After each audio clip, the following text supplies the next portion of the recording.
একজন মানুষ ছিল যে সমুদ্র থেকে মাছ ধরে সরাসরি সূর্যের তাপে ভেজে খেত। তার নাম ছিল উস বিন আনাক।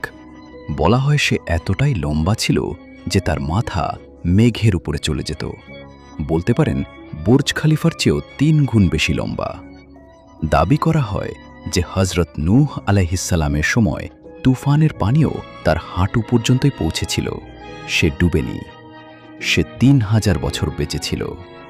এমনকি বলা হয় যে সে হজরত মুসা আলাইহিসসালামের বাহিনীর উপর একটি পুরো পাহাড় ছুঁড়ে মেরেছিল। কিন্তু এসব সম্পূর্ণ বানোয়াট ইসরায়েলি বর্ণনা। কুরআন স্পষ্টভাবে বলে, তারপর আমি বাকি সবাইকে ডুবিয়ে দিলাম। অর্থাৎ হজরত নূহ আলাইহিসসালামের তুফানে কোনো দৈত্য বেঁচে থাকেনি।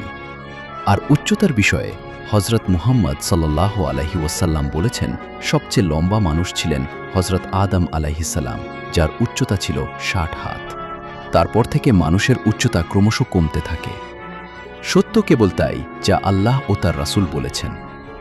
আপনিও যদি কুরআন ও সুন্নাহকে মানেন, তাহলে কমেন্টে মন থেকে লিখুন আল্লাহু আকবার।